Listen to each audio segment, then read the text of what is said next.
Mil gracias, Sergio, mil gracias a la cátedra, gracias, Silvia, que no te tengo en la pantalla, y a todos estos queridos colegas, un abrazo. Yo creo que hay una añoranza en todas las intervenciones que he escuchado. Nos gustaría saber qué diría Carlos Fuentes de este 2021, lleno de tensiones y lleno de sorpresas y lleno de contradicciones por parte del gobierno en turno. Dice Carlos en un párrafo del volumen del 94, dice: todos vivimos en un proceso de elección constante, entre opciones diversas, entre afirmaciones y negaciones, sabiendo que cada decisión que tomamos significa una pluralidad de alternativas. Entonces, bueno, a 3 semanas de la elección o 2 semanas de elección, a mí me gustaría reflexionar sobre por qué estamos aquí sentados leyendo un libro que se publicó hace 50 años. Y al fin y al cabo, yo creo que lo que tenemos que recuperar es la tradición del ensayo, la tradición, sí, de Montaigne, de Locke, de una serie de autores clásicos que decidieron que ante el vacío de la posibilidad de hacer teoría, que está en el párrafo que acaba de leer Giovanni en la presentación de la primera edición de Tiempo Mexicano, deciden lanzarse a nadar en el ensayo. Y el ensayo es riesgoso, porque se pueden equivocar. El ensayo no tiene digamos, los fundamentos, ni tiene el tiempo para buscar los fundamentos que la academia nos brinda. El ensayo con frecuencia confronta realidades sin brindar soluciones, pero el ensayo tiene la enorme ventaja de que está montada sobre los hechos. O sea, Tiempo Mexicano fue un libro que surgió, la primera versión, que surgió, como lo decía Sergio, después del 68 y que nos vino a dar muchas respuestas de las contradicciones culturales que estábamos viviendo, de Quetzalcóatl a Pepsicóatl es uno de los capítulos, ¿no? O Tiempo, como lo decía Marisol, tiempo is pánico, ¿no? Es miedo, miedo que nos provoca el tiempo y que se manifiesta de manera muy clara en la propia obra de Carlos. Dice: qué lata, dice Cortázar, de la Argentina, tener todo el tiempo por delante. Qué incomodidad, digo yo, de México, tener todo el pasado por detrás y ser precisamente un escritor de la burguesía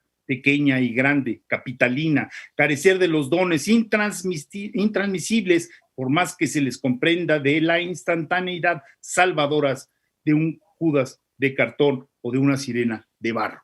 Y esa instantaneidad es la que también estamos viendo de la noche a la mañana. Se está reinventando la República y pues pareciera que esto no camina al ritmo del café instantáneo al que se refiere Carlos en su texto como una ficción.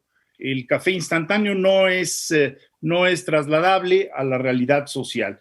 Y entonces nos lleva, Carlos, a escuchar sus muy arbitrarias páginas en donde hace precisamente uso de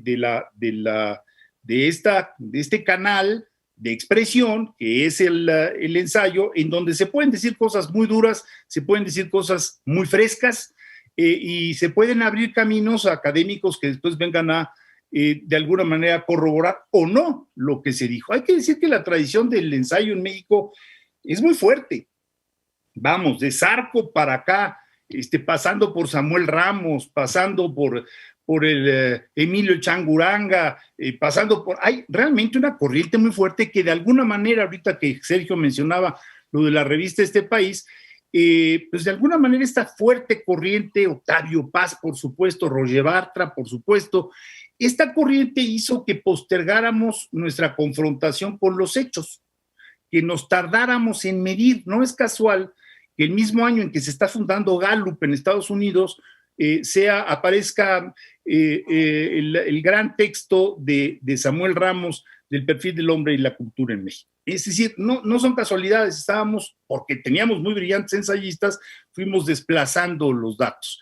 Pero como bien nos lo recuerda Giovanni, hay que ir a los datos, hay que ir a esa estremecedora realidad de los que se quedaron sin empleo, de los que no tienen vivienda, del México que nos duele, para tratar de de activar nuestra arbitrariedad analítica, que también es necesaria. A ver, yo siento, retomando la idea de Anwar Abdel Malek, de este gran autor de los años 70, egipcio, de que los libros, es lo que decía, los libros tienen una forma. ¿Y cuál es la forma del tiempo mexicano? Pues me quedé pensando ayer en la noche, pues la forma del tiempo mexicano es como el estallido de una de estas fantásticos fuegos artificiales que vemos en los fines de año, ¿no? Hay muchas pistas que seguir. La inconformidad con el tiempo que estamos viviendo, nuestra relación siempre,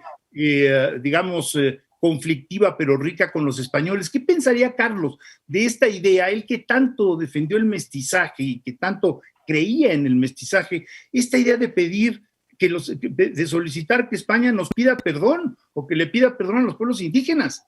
¿Qué diría de esta intención de borrar nuestro pasado mestizo con una nueva república que quién sabe muy bien en qué se asiente?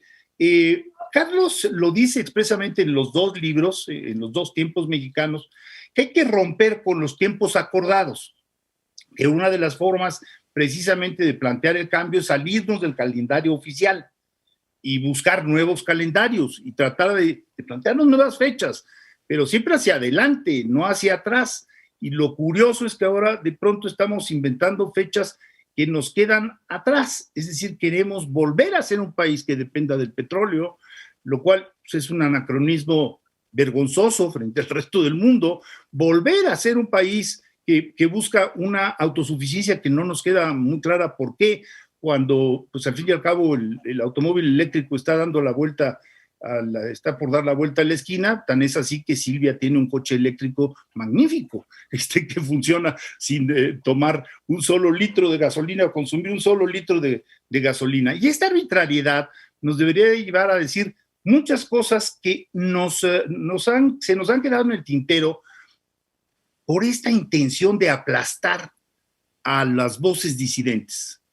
Y de aquí vemos varios que hemos sido tocados desde el púlpito, ¿no? Bueno, yo no aguanto la disidencia, es la instrucción, y entonces hay que buscarle a los disidentes algún defectillo por ahí, como haber fundado Transparencia Mexicana, ¿no? Sergio, haber estado participando en la sociedad civil, ¿no? Que es también ya ahora enemiga del régimen.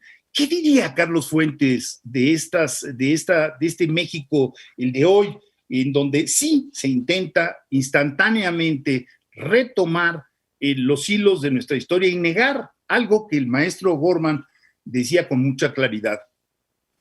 Hay que alejarnos de las revoluciones y hay que observar la evolución de las cosas. Hay que observar la evolución de la educación. ¿Dónde se quedó antes de la pandemia y dónde está después de la pandemia? No nos hagamos de PISA, al contrario, si en algún momento necesitamos de los datos de PISA es ahorita. No nos salgamos de la idea de tener un entorno más limpio. Tratemos de cumplir con los acuerdos de París, tratemos de que México modernice su potencial eólico y fotovoltaico, que es enorme. Se los pongo así. Alemania recibe la mitad de la energía solar que recibe México y ya el 60% de la energía en Alemania es limpia. ¿Cómo es posible que de pronto estemos conduciendo o se esté conduciendo al país mirando al espejo retrovisor, como si el futuro fuera algo que ya conocimos y que fue grandioso? Pues no fue grandioso. Tuvimos el 68, por fortuna tuvimos una reforma política, nos llevó mucho tiempo. ¿Y qué le voy a decir aquí a Pepe Goldenberg? Construir las instituciones democráticas, que sea como sea, fueron arrinconando la violencia, fueron sacando los balazos y nos fueron llevando a que el día de la elección 1,5 millones, Pepe, tú me corriges, de mexicanos se acerca a las urnas, ¿no? Y que sea un día de orgullo. ¿Cómo es posible que vayamos ahora a una elección en donde desde el propio poder se cuestiona la instancia electoral, se ataque a los consejeros? Perdón, esto es negar nuestra historia reciente. Yo creo que Carlos estaría muy molesto, no lo voy a hacer hablar a él, pero siguiendo toda su ruta de pensamiento, pues el futuro que él buscaba estaba hacia adelante. Por eso Carlos sistemáticamente se comparaba comparaba a México y comparaba a México con Francia y comparaba a México con Inglaterra y comparaba a México con Estados Unidos, país que conocía muy bien. ¿Por qué? Porque es un escritor que nació en la comparación, porque nació en Panamá, porque pasó por Chile, porque pasó por Argentina, porque pasó por Alfonso Reyes, que también era un hombre internacional, y entonces me costaría mucho trabajo ver a un Carlos Fuentes festejando que se recorte el presupuesto de cultura, por ejemplo, cuando él era un creyente en la educación y en la cultura, y es una cultura abierta, no una cultura de, ¿qué dijéramos?, de vitrina, que no aguanta la exposición a la intemperie. No, no, no, la cultura debe confrontarse y debe ir avanzando y debe de corregir y debe de alguna manera de fortalecerse precisamente de esa capacidad para entender lo que los otros están haciendo.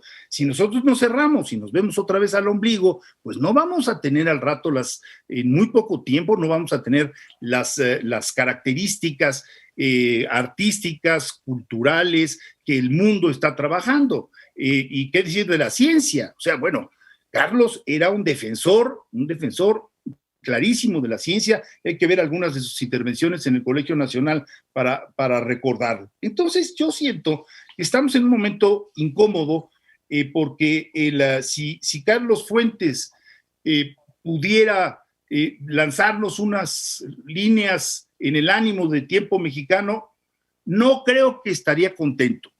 No puedo decir mucho más, pero contento no estaría de ver que se eclipsa un México que de alguna manera ha crecido en la tensión de los distintos tiempos, en la tensión de sus orígenes, en la tensión de la construcción de instancias democráticas, un México tenso, pero que al fin y al cabo buscaba ir hacia adelante y no hacia atrás.